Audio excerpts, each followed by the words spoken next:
नमस्कार दोस्तों, स्वागत है आप सभी लोगों का एक बार फिर से राम एकेडमी के इस यूट्यूब चैनल पर। करंट अफेयर की इस क्लास में आज जो हम चर्चा करेंगे वो करेंगे वीकली करंट अफेयर। दोस्तों 21 अगस्त से लेके 31 अगस्त तक जितने भी महत्वपूर्ण फैक्ट है पूरे के पूरे आपको इसी क्लास में मिल जाएंगे। अभी तक हमने जो पढ़ा पिछले सप्ताह उसी का ये रिवीजन है, रिवीजन बूस्टर है। दोस्तों पढ़ाई में सबसे ज्यादा जरूरी होता है रिवीजन। क्यों? क्योंकि जानकारियां इतनी होती हैं, फैक्ट इतने होते हैं कि कहीं ना कहीं हम उन्हें भूल जाते हैं। बार बार रिवाइज नहीं करें तो हम उनको भूल जाएंगे, और भूल जाते हैं तो कहीं ना कहीं परीक्षा में हम गलत करके आते हैं। एग्जाम की दृष्टि से ये सही नहीं है। सही ये है कि हम इनको बार बार रिवाइज करते रहें। तो ये आज की जो हमारी क्लास है, याद रखिएगा, तारीख 21 अगस्त से 31 अगस्त तक की है। ठीक है, जो लोग टेलीग्राम से नहीं जुड़े हैं टेलीग्राम जरूर जुड़ जाएं, क्योंकि इसका जो पीडीएफ है वो आपको टेलीग्राम पर मिलेगा। इसका जो लिंक है वो डिस्क्रिप्शन बॉक्स में दे दिया गया है, वहां पर जाकर आप जुड़ जाइए और इसके बाद में आपको वहां पीडीएफ मिल जाएगा। चलिए दोस्तों ये क्लास हम चालू करते हैं। मिस यूनिवर्स 2025 कौन बनी? इसका जो उत्तर है दोस्तों वो है मनिका विश्वकर्मा। विश्लेषण देखते हैं। राजस्थान की श्री गंगानगर से हैं, दिल्ली में रहती हैं, पॉलिटिकल साइंस और इकोनॉमिक्स की छात्रा रही, क्लासिकल डांसर और कलाकार हैं, न्यूरो नोवा नामक संस्था की संस्थापक हैं जो न्यूरो डाइवर्सिस पर काम करती है। नवंबर 2025 में थाईलैंड में भारत का प्रतिनिधित्व करेंगी। यहाँ पर आप तस्वीर में देख पा रहे हैं, जहां पर नेक्स्ट लिखा हुआ है वही है। थोड़ा और देख लेते हैं। मिस यूनिवर्स प्रतियोगिता की जो शुरुआत है दोस्तों वो 1952 में अमेरिका के कैलिफोर्निया राज्य से हुई थी। इसे पैसिफिक नाइटिंगेल्स नामक कंपनी ने शुरू किया था, जो कैटलीना स्विमवियर बनाती थी। उद्देश्य महिलाओं की सुंदरता, आत्मविश्वास और सामाजिक जागरूकता को मंच देना। यह प्रतियोगिता अब हर साल होती है और दुनिया भर की महिलाएं इसमें भाग लेती। विक्टोरिया क्लेजर थाइलविंग डेनमार्क से उन्हें 16 नवंबर 2024 को मैक्सिको सिटी में आयोजित 73वीं मिस यूनिवर्स प्रतियोगिता में विजेता घोषित किया गया है। याद रखिएगा ये 2024 की है। इनका नाम क्या है? विक्टोरिया क्लेजियर थाइलविंग। यह डेनमार्क की पहली जीत थी। उन्होंने निकारागुआ की सेनिस पालासियोस से यह ताज प्राप्त किया। याद रखिएगा इनका नाम। कभी कभार 2024 का भी पूछ लेते हैं, और भारत में कौन कौन बनी है ये भी पूछ लेते हैं, इसलिए इसको जरूर याद रखिएगा। अभी हम 2025 का देख रहे थे, साथ ही साथ हमने 2024 का भी देख लिया है। आगे चलते हैं।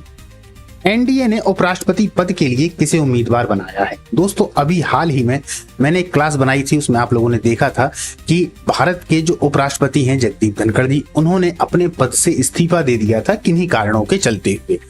स्वास्थ्य कारण का हवाला उन्होंने दिया था। अब चूंकि अब वो है नहीं तो कोई तो आएंगे ही। तो अब इसी से ये प्रश्न है कि एनडीए ने उपराष्ट्रपति पद के लिए किसे उम्मीदवार बनाया? उत्तर है सीपी राधाकृष्णन को। थोड़ा इनके बारे में जान लेते हैं, क्योंकि अभी चर्चा में बहुत हैं तो प्रश्न पूछे जाने की काफी संभावना है। ये महाराष्ट्र के तो राज्यपाल हैं, तमिलनाडु से वरिष्ठ बीजेपी नेता रहे, अभी भी हैं, 2 बार लोकसभा सांसद भी रह चुके हैं। एनडीए के पास में चूंकि बहुमत है, चुनाव लगभग सुनिश्चित है, क्योंकि जिसके पास में बहुमत ज्यादा होता है तो कहीं ना कहीं उन्हीं के साथ वाले जो होंगे वो उपराष्ट्रपति पद के लिए आगे आते हैं और बनते भी हैं, क्योंकि बहुमत उन्हीं के पास में सबसे ज्यादा होता है। थोड़ा और इनके बारे में देख लेते हैं। तमिलनाडु के कोयम्बटूर से 2 बार लोकसभा सांसद रहे, बीजेपी के तमिलनाडु प्रदेश अध्यक्ष भी रह चुके हैं, ऑल इंडिया केयर बोर्ड के ये चेयरमैन रहे हैं 2016 से 2020 तक, संयुक्त राष्ट्र महासभा और ताइवान में भारत का प्रतिनिधित्व कर चुके हैं। क्लियर? चलिए आगे चलते हैं। भारत में सुशासन दिवस कब मनाया जाता है? दोस्तों हमारी जो क्लासें हैं उन क्लासों में दिवस को लेकर एक प्रश्न इस तरीके से आएगा, और जिस दिन पर ये क्लासें डल रही हैं उस दिन का जो दिवस होगा यदि महत्वपूर्ण तो उस पर भी चर्चा की जाएगी, या उस दिन किसकी जयंती है उस पर भी चर्चा की जाएगी। तो एक ये प्रश्न आपको प्रत्येक क्लासों में देखने को मिलेगा। इससे होगा क्या कि आपको दिवस याद हो जाएंगे, क्योंकि दिवस से संबंधित एक क्वेश्चन तो पूछा ही जाता है। 2 पूछ लें तो कोई बात नहीं, लेकिन एक क्वेश्चन तो आता ही है। तो भारत में सुशासन दिवस कब मनाया जाता है? उत्तर है 25 दिसंबर। अब सुशासन दिवस पर और भी प्रश्न पूछ लिए जाते हैं, इसका विश्लेषण देखते हैं। पूर्व प्रधानमंत्री अटल बिहारी वाजपेयी जी की जयंती पर पहली बार यह 2014 में मनाया गया। उद्देश्य क्या है? पारदर्शिता, जवाबदेही और प्रशासनिक सुधार। हम एक तरीके से देखें तो इसका जो उद्देश्य है वो व्यक्ति के कहीं ना कहीं जो काम है, अपने जो वो काम करता है उससे संबंधित है। अपने जो कर्म करते हैं और खास तौर पर प्रशासन को लेकर। तो उस आप देखें, पारदर्शिता सबसे महत्वपूर्ण है, जवाबदेही और प्रशासनिक सुधार। ठीक है, तब से ये मनाया जा रहा है। प्रथम बार 25 दिसंबर 2014 को मनाया गया। यह दिन पूर्व प्रधानमंत्री अटल बिहारी वाजपेयी की जयंती के अवसर पर मनाया। भारत सरकार ने इसे सुशासन को बढ़ावा देने के उद्देश्य से घोषित किया गया कि जो शासन है वो खाली शासन न रह जाए, सुशासन बने। इतिहास और इसकी पृष्ठभूमि को देखते हैं।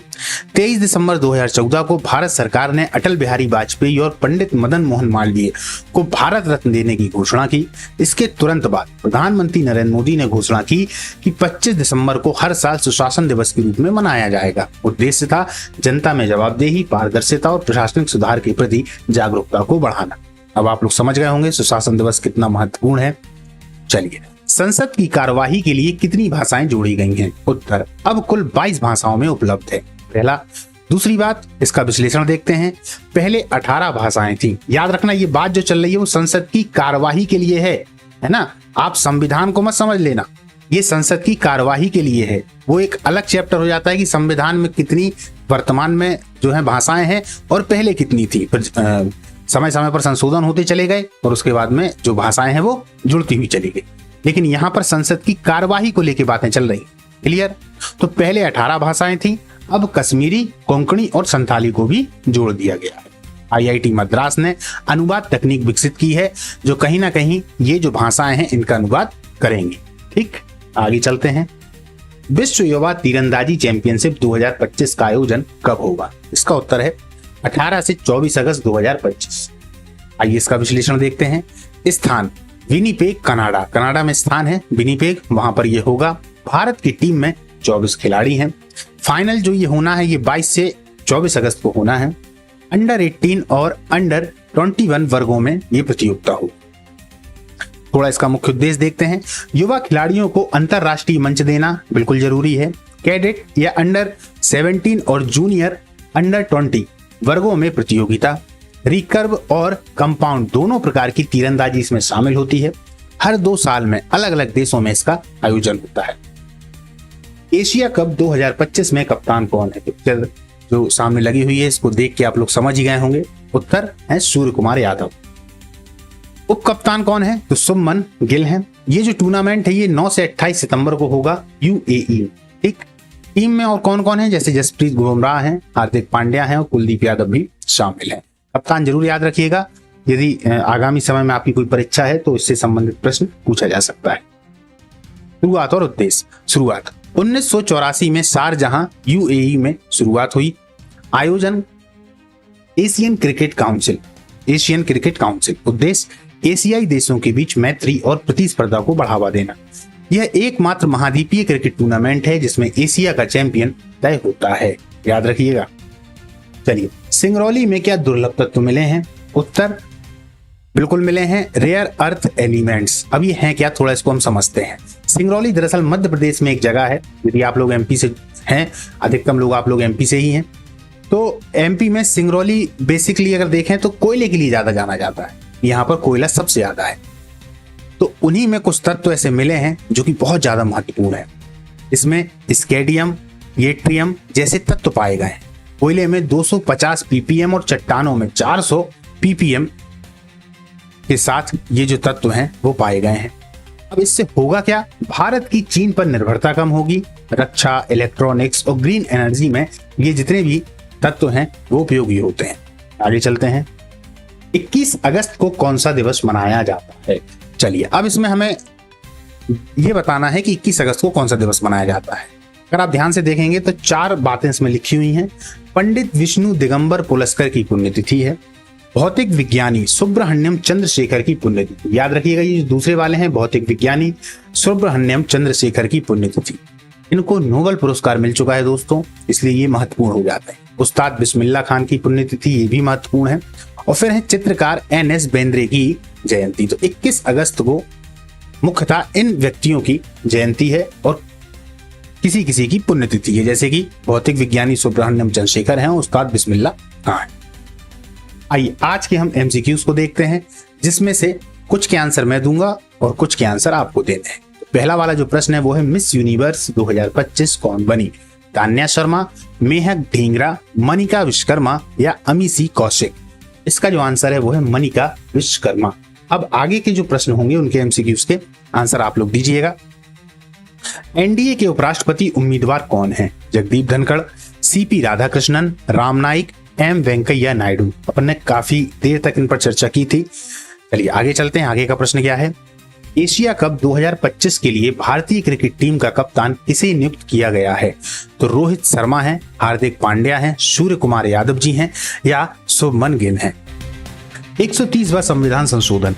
यह संशोधन भारत के संविधान में प्रस्तावित है ताकि किसी भी प्रधानमंत्री या मुख्यमंत्री को 30 दिन की गिरफ्तारी के बाद पद से हटाया जा सके। इसका उद्देश्य है भ्रष्टाचार और सत्ता के दुरुपयोग को रोकना। यह संशोधन अभी प्रस्तावित है, पारित नहीं हुआ है। दोस्तों लोकसभा में ये आ चुका है, अब राज्यसभा में भी आएगा और इसको देखना है कि ये पारित होगा या नहीं होगा। चलिए इसके बारे में थोड़ा और जान लेते हैं। उद्देश्य क्या है? भ्रष्टाचार या गंभीर अपराध में जो लिप्त हैं प्रधानमंत्री या मुख्यमंत्री या मंत्री को स्वतः पद से हटाने का प्रावधान है। अब कैसा है देखिए, यदि कोई मंत्री, पीएम, सीएम 5 वर्ष या अधिक सजा वाले अपराध में लगातार 30 दिन जेल या हिरासत में रहता है तो 31वें दिन पद से हटाया जाएगा या स्वतः ही उसके पद को समाप्त मान लिया जाएगा। अब जब ये बिल आ जाएगा अर्थात ये कानून बन जाएगा, यह नियम केंद्र और राज्य दोनों पर लागू होंगे। विशेष बात है, राष्ट्रपति, राज्यपाल, पीएम, सीएम की सलाह पर मंत्री को हटा सकते हैं। यदि सलाह नहीं भी दी गई है तो भी मंत्री को हटा ही माना जाएगा 31वें दिन। दूसरी वाली लाइन में स्पष्ट हो जाता है, यदि सलाह नहीं दी जाती है तो पद स्वतः समाप्त माना जाएगा। पीएम, सीएम खुद जेल में हो तो उन्हें 31वें दिन तक इस्तीफा देना होगा, अन्यथा पद समाप्त माना जाएगा। पुनर्नियुक्ति की संभावना बिल्कुल। हिरासत से रिहा होने पर पीएम या सीएम या जो मंत्री हैं को पुनः नियुक्त किया जा सकता है। अब दोस्तों होगा क्या कि जो अनुच्छेद 75 है इसमें कुछ चीजें जोड़ी जाएंगी। एक बात को जरूर याद रखिएगा, ये 130वां, यहां पर देखिए 130वां संविधान संशोधन है ना, लेकिन जब ये बिल बन जाएगा तब ये 107वां अधिनियम बन जाएगा। 107वां अधिनियम जरूर याद रखिएगा, ठीक। चलिए आगे चलते हैं। 22वां आईआईएम कहां स्थापित हो रहा है? बहुत इंपॉर्टेंट है, याद रखिएगा। 22वां आईआईएम गुवाहाटी, असम में स्थापित हो रहा है। यह पूर्वोत्तर भारत का दूसरा आईआईएम है। पहला कहां पर है? पहला शिलांग में है। संसद ने 20 अगस्त 2025 को आईआईएम संशोधन विधेयक पारित किया। 555 करोड़ का फंड आईआईएम ए द्वारा मेंटरशिप है, इसको याद रखिएगा। आगे चलते हैं। अब देखिए जो पहला आईआईएम है, चूंकि ये चर्चा में है तो बिल्कुल पूछे जाने की संभावना है। ये कहां पर था या कहां खोला गया था? तो ये कोलकाता में खोला गया था, ठीक है। स्थान पश्चिम बंगाल। इसकी स्थापना 1961 में हुई थी। भारत सरकार और एमआईटी सलोन स्कूल यूएसए के सहयोग से शुरू हुआ। उद्देश्य था भारत में प्रबंधन शिक्षा की नींव रखना। दूसरा आईआईएम जो है वो अहमदाबाद में खोला गया। ये भी 1961 में ही खोला गया है। स्थान गुजरात, यानी गुजरात राज्य और अहमदाबाद में ये खोला गया है। क्लियर। आगे चलते हैं। 23 अगस्त को कौन सा दिवस मनाया जाता है? तो 23 अगस्त को राष्ट्रीय अंतरिक्ष दिवस मनाया जाता है, नेशनल स्पेस डे। 23 अगस्त को चंद्रयान 3 की सफलता के उपलक्ष्य में राष्ट्रीय अंतरिक्ष दिवस घोषित किया गया है। विक्रम लैंडर ने चंद्रमा के दक्षिणी ध्रुव पर सफल लैंडिंग की। यह दिन भारत की वैज्ञानिक उपलब्धियों का प्रतीक है। अब 23 अगस्त दोस्तों कल ही है और इसको अगर देखा जाए तो ये पिछले वर्ष से ही मनाया जा रहा है। इसका मतलब है कि अब जो 2025 में 23 अगस्त को दिन आएगा राष्ट्रीय अंतरिक्ष दिवस, वो दूसरा दिवस होगा, यानी दूसरी बार इसको मनाया जा रहा है। क्लियर। चलिए आगे चलते हैं। सहरिया जनजाति स्थान और बीमारी। सहरिया जनजाति मध्य प्रदेश, राजस्थान, उत्तर प्रदेश में पाई जाती है। खास तौर पर इनका जो स्थान है वो जो चंबल वाला क्षेत्र है उसी के आसपास में है। यह पीवीटीजी है। इनमें टीबी की दर बहुत अधिक है, ट्यूबरक्लोसिस, लगभग 3000 प्रति लाख, यानी कि प्रति लाख में 3000 व्यक्ति जो हैं वो टीबी से पीड़ित हैं। कारण है कुपोषण, खराब स्वास्थ्य सेवाएं, खनन प्रदूषण। आइए थोड़ा टीबी के बारे में जानते हैं। ट्यूबरक्लोसिस एक खतरनाक बीमारी है। क्या यह वायरस से होती है? नहीं, यह बैक्टीरिया से होती है। माइकोबैक्टीरियम ट्यूबरक्लोसिस नामक बैक्टीरिया से होती है। फैलने का तरीका क्या है?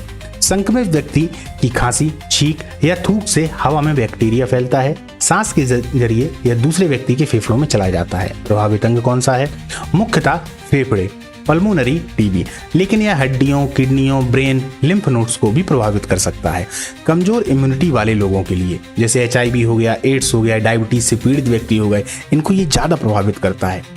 BCG वैक्सीन बचपन में दी जाती है। जल्दी पहचान और इलाज से टीबी पूरी तरह ठीक हो सकती है, लेकिन चूंकि सहरिया जनजाति के जो लोग हैं वो कहीं ना कहीं कटे हुए से रहते हैं, जो समाज की मुख्य धारा है उससे कटे हुए रहते हैं। इसी वजह से उनका जो इलाज है वो प्रॉपर नहीं हो पाता है, और चूंकि ये संक्रमण से फैलता है तो दर प्रतिदर या दिन प्रतिदिन अगर हम देखें तो इनकी जो संख्या है वो बढ़ती जा रही है। चलिए आगे चलते हैं। नेपाल हुआ रूबेला मुक्त।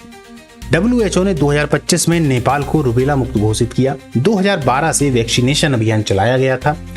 95% से अधिक टीकाकरण कवरेज प्राप्त किया गया है। दक्षिण पूर्व एशिया में ये अगर देखा जाए तो छठा देश बना है। दोस्तों याद रखिएगा, ये जो नेपाल हुआ रूबेला मुक्त, इस पर एक और क्लास बनी हुई है जो जल्दी ही आप लोगों को मिल जाएगी। वहां से आप इसके बारे में पूरा जान पाएंगे, क्योंकि बहुत ही ज्यादा महत्वपूर्ण है, इसलिए इस पर एक क्लास भी बनाई गई है और वहां से आपके पूरे क्वेश्चन इसके क्लियर हो जाएंगे। आगे चलते हैं। ऑनलाइन गेमिंग पर प्रतिबंध।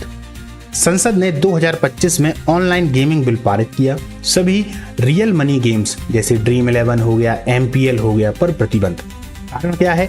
वित्तीय धोखाधड़ी है, लत है जो युवाओं में बहुत ज्यादा लग जाती है। आप लोगों ने भी देखा होगा कि आसपास आपके बहुत सारे ऐसे लड़के हैं, खासतौर पे नई जो पीढ़ी के लड़के हैं, वो Dream11 हो गया, MPL हो गया, इनको बहुत खेलते हैं और ये धीरे धीरे लत बन जाती है। फिर कुछ समय के बाद कर्जे में आ जाते हैं, तो काफी ज्यादा ये खतरनाक है।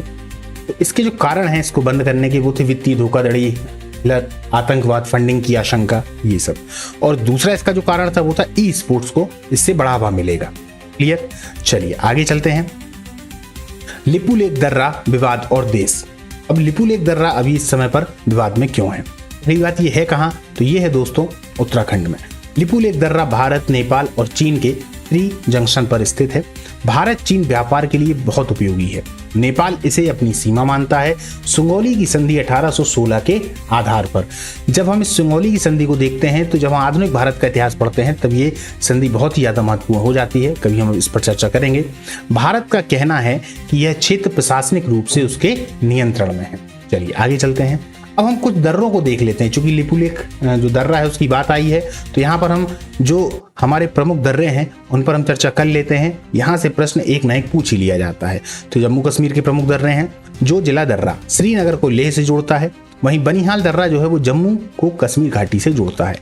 पीर पांजाल दर्रा रजौरी और पुंछ को कश्मीर से जोड़ता है। वहीं काराकोरम दर्रा लद्दाख में भारत चीन सीमा पर है। बुर्जिल दर्रा श्रीनगर को गिलगित से जोड़ता है। हिमाचल प्रदेश के कौन कौन से हैं?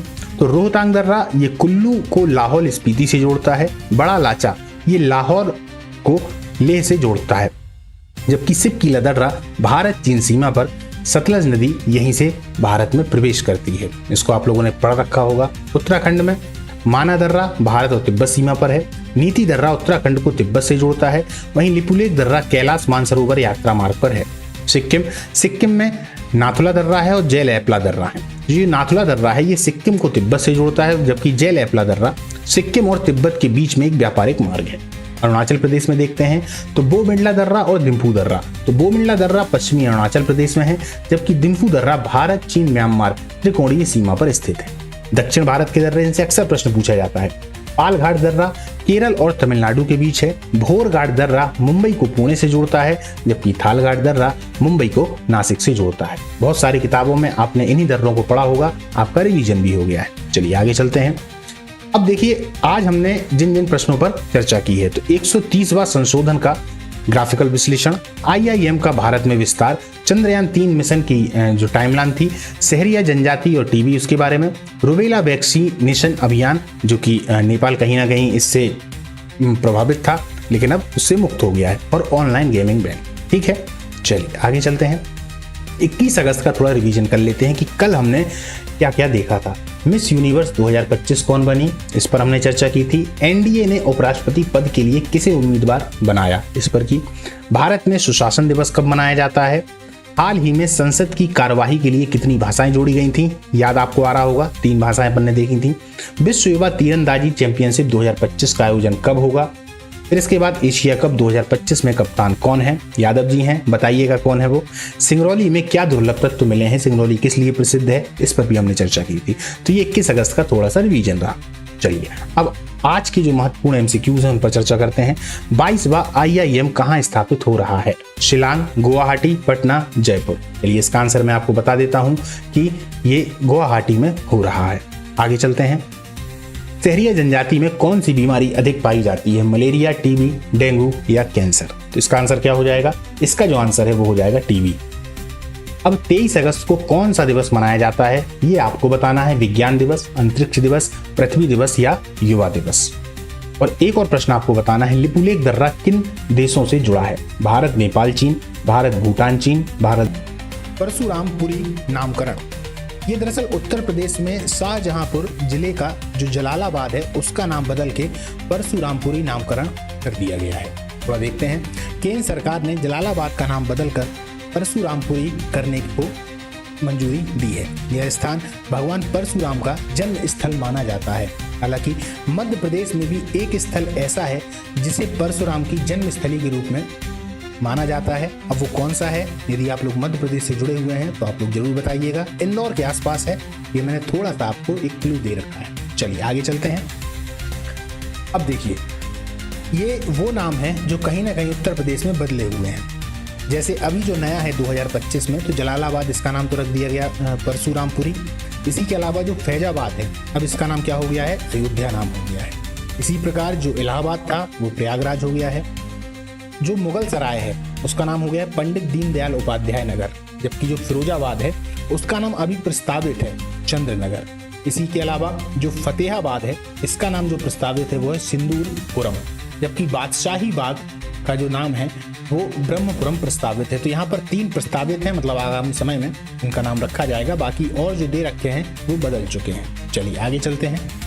UIDAI की नई खबर। UIDAI ने स्टारलिंक के साथ आधार आधारित KYC के लिए साझेदारी की है। बहुत इंपॉर्टेंट है दोस्तों। एलोन मस्क की कंपनी स्टारलिंक अब भारत में आधार से ग्राहक का सत्यापन करेगी। यह रूरल इंटरनेट कनेक्टिविटी को बढ़ावा देगा। हालांकि स्टारलिंक जो है भारत में प्रवेश करना चाह रहा है, लेकिन वो पूरी तरीके से प्रवेश नहीं कर पा रहा है। इस पर मैंने एक और वीडियो बनाया था, उसको आप लोग जरूर जाइएगा, देखिएगा, प्लेलिस्ट में है वो। कि वहां पर अपन ने ये देखा था कि स्टारलिंक किस कारणों की वजह से भारत में सक्सेस नहीं हो पा रहा है। स्टारलिंक है क्या? ये इंटरनेट सेवा देने वाला है। अभी हमें जो इंटरनेट सेवाएं मिलती हैं वो केबल के माध्यम से मिलती हैं, और स्टारलिंक में जो हमें इंटरनेट की सेवाएं मिलेंगी वो डायरेक्ट सैटेलाइट के माध्यम से मिलेंगी। और इसमें सुविधा ये होगी कि जो नेटवर्क इशू अभी आ जाते हैं बरसात में तूफानों के साथ, वो इसमें नहीं आएंगे। नेटवर्क बहुत दमदार हो जाएगा।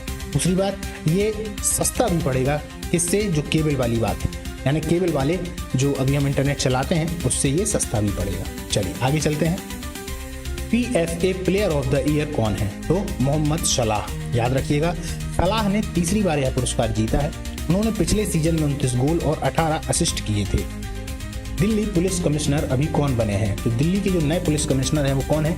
सतीश गोलचा। 1992 बैच के IPS अधिकारी हैं। उन्होंने SBK सिंह की जगह ली है। खास तौर पर SSC में ये वाला प्रश्न ज्यादा पूछा जाता है। GD वाले जो पेपर होते हैं उनमें ये प्रश्न ज्यादा पूछा जाता है दोस्तों, तो याद रखिएगा इस प्रश्न को। श्रम श्री योजना, दोस्तों ये योजना अभी चली है और बंगाल सरकार के द्वारा ये चलाई गई है। बंगाल सरकार के द्वारा प्रवासी श्रमिकों के लिए यह शुरू की गई योजना है। 5,000 प्रति माह की उनको सहायता दी जाएगी। स्किल ट्रेनिंग और रोजगार के अवसर भी दिए जाएंगे। आप ये याद रखिएगा कि ये योजना कहाँ से संबंधित है? तो बंगाल से संबंधित है श्रम श्री योजना। टेबल टेनिस में विश्व में नंबर 1 कौन है? तो उत्तर क्या है? उत्तर है लिन शिडोंग। ये चीन की है। अगस्त 2025 की रैंकिंग में 1975 पॉइंट्स के साथ ये शीर्ष पर है। याद रखिएगा नाम, लिन शिडोंग। ये कहाँ की है? चीन की है। अगर हम देखें तो टेबल टेनिस में अधिकतम चीन ही आगे रहता है। UPI के शीर्ष अधिकारी कौन है? तो NPCI के CEO दिलीप असबे, ये 2025। याद रखिएगा UPI के ये शीर्ष अधिकारी हैं। अब इसको समझते हैं। NPCI UPI का संचालन करता है। UPI भारत में सबसे तेज डिजिटल भुगतान प्रणाली है। UPI भारत में सबसे तेज डिजिटल भुगतान प्रणाली है। अब इसके बाद जो इसकी खबर है वो सबसे ज्यादा महत्वपूर्ण है। महाराष्ट्र, जुलाई 2025 में महाराष्ट्र ने 2.30 लाख करोड़ की यूपीआई ट्रांजैक्शन वैल्यू दर्ज की है। यानी कि यूपीआई में जो ट्रांजैक्शन की वैल्यू है वो सबसे ज्यादा दर्ज करने वाला राज्य कौन बना है? पहले नंबर पे तो वो महाराष्ट्र बना है, इसके बाद में फिर कर्नाटक है और उसके बाद फिर उत्तर प्रदेश, फिर तेलंगाना। तो आपको पहला, दूसरा, तीसरा तो याद ही होना चाहिए।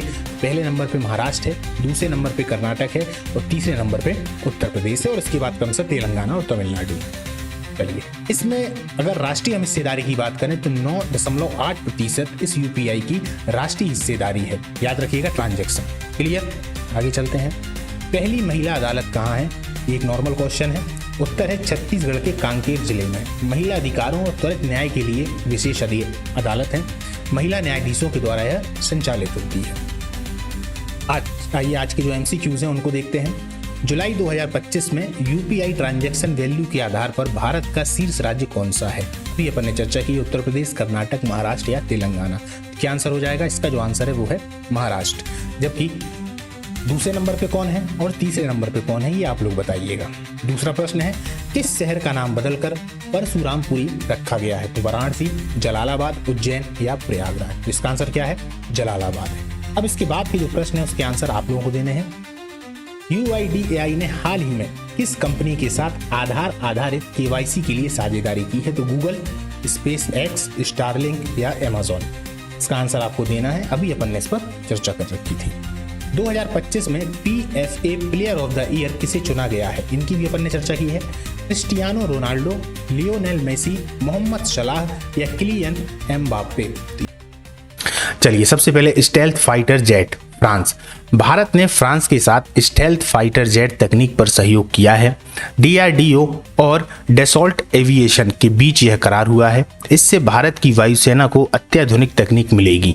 फ्रांस की कंपनी सैफरन, याद रखिएगा इस कंपनी का नाम सैफरन, राफेल के M88 इंजन निर्माता अब भारत के साथ मिलकर AMCA के लिए नया इंजन बनाएगी। समझौते की जो मुख्य बातें हैं, 120 kN थ्रस्ट वाला इंजन भारत फ्रांस मिलकर बनाएंगे।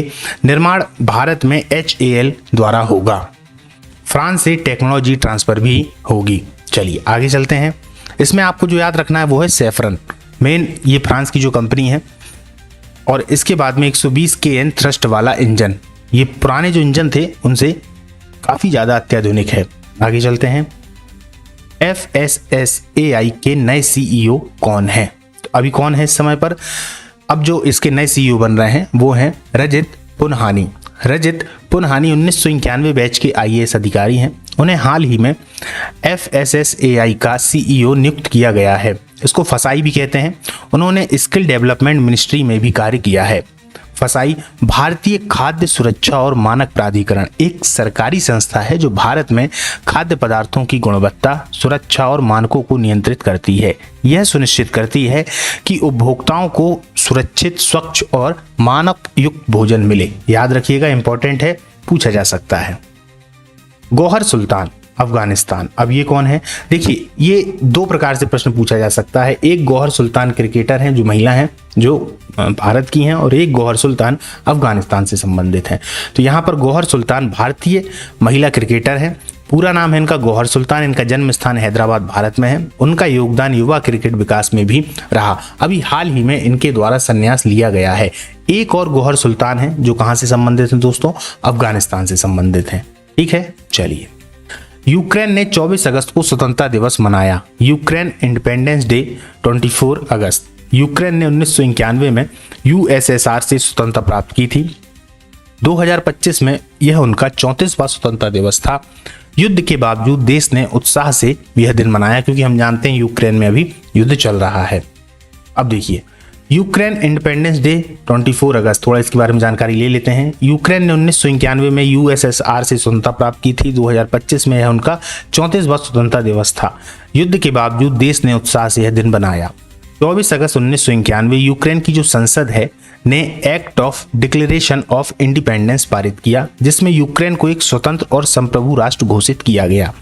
यह घोषणा सोवियत संघ में तख्त पलट की विफल कोशिशों के तुरंत बाद हुई थी, जिसने कई गणराज्यों को स्वतंत्रता की ओर प्रेरित किया। इसके बाद 1 दिसंबर 1991 को एक जनमत संग्रह होता है, जिसमें 92% से अधिक नागरिकों ने स्वतंत्रता के पक्ष में मतदान किया। क्लियर है? चलिए, टाइफून काजकी चक्रवात कहाँ आया, बहुत इंपॉर्टेंट है दोस्तों। इसमें आपके पास में ऑप्शन ये भी आ सकता है दक्षिणी चीन सागर या वियतनाम दक्षिणी चीन सागर, ये सब आसपास में ही है। तो टाइफून काजकी वियतनाम के तटीय क्षेत्रों में आया, भारी बारिश और बाढ़ की स्थिति बनी, स्थानीय प्रशासन ने राहत के कार्य जो है वो शुरू कर दिए हैं। याद रखिएगा बिल्कुल एकदम अभी ये टाइफून काजकी आया हुआ है, वहां पर चक्रवात अक्सर आते रहते हैं। एक और अलग से क्लास आप लोगों को मिलेगी जो चक्रवात से ही संबंधित होगी। तो पिछली साल में जितने भी चक्रवात आए हैं उन सभी को हम कवर करेंगे और जो मेन चक्रवात हैं जो अक्सर आया करते हैं उनको भी कवर करेंगे। आगे चलते हैं। 26वां दिव्य कला मेला कहाँ आयोजित हुआ? उत्तर पटना बिहार में। यह मेला पटना में ministry of social justice empowerment द्वारा आयोजित किया गया। इसमें दिव्यांगजन कलाकारों और उद्यमियों ने अपने हस्त निर्मित मतलब हाथ से जो चीजें बनाई जाती हैं उत्पाद की प्रदर्शनी लगाई। उद्देश्य था समावेशी विकास और आत्मनिर्भरता को बढ़ावा देना।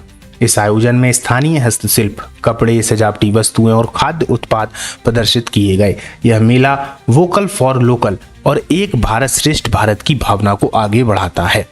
याद रखिएगा 26वां दिव्य कला मेला पटना बिहार में। ठीक है, आगे चलते हैं।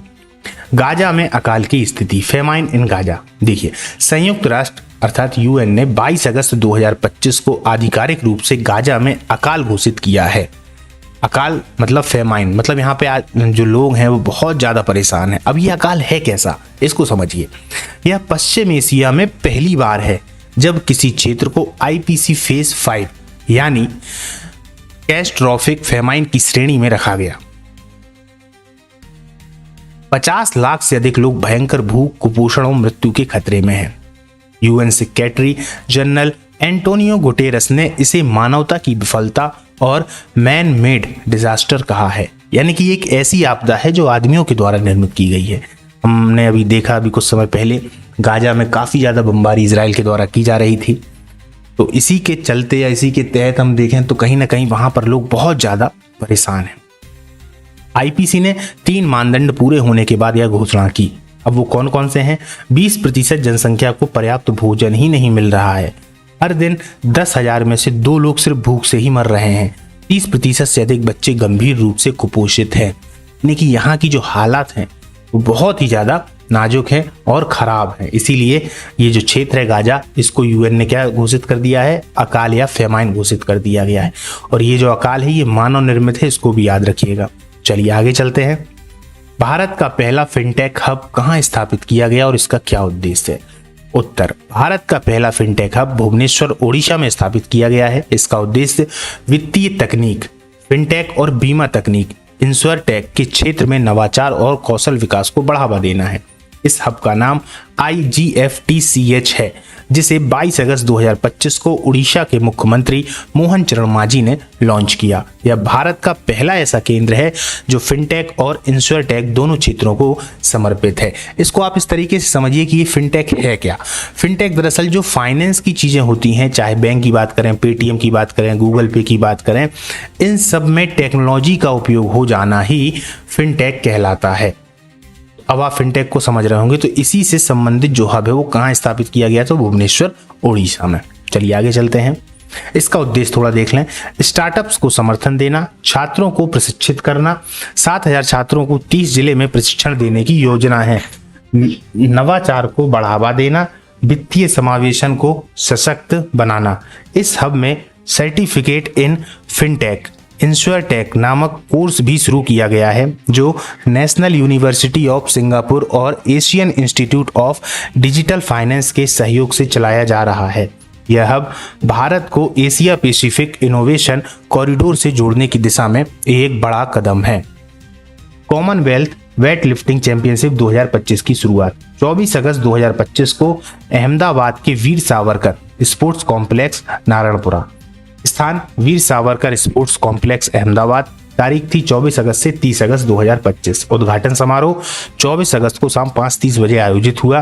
प्रतिभागी देश 28 देशों से 291 एथलीट्स ने इसमें भाग लिया। उद्देश्य यह प्रतियोगिता कॉमनवेल्थ गेम्स 2026 ग्लासगो के लिए क्वालिफायर है। ऐश्वर्य प्रताप सिंह तोमर भारत के एक युवा और प्रतिभाशाली शूटिंग खिलाड़ी हैं जो विशेष रूप से 50 मीटर राइफल 3 पोजीशन स्पर्धा में माहिर हैं।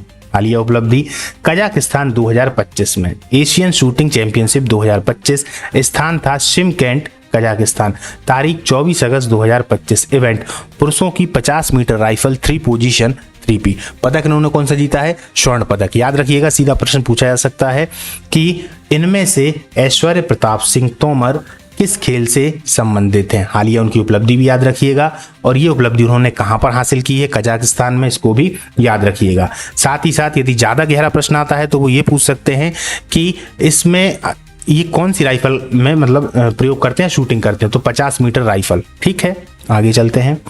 चलिए अब हमारे जो आज के MCQs हैं उनको देख लेते हैं।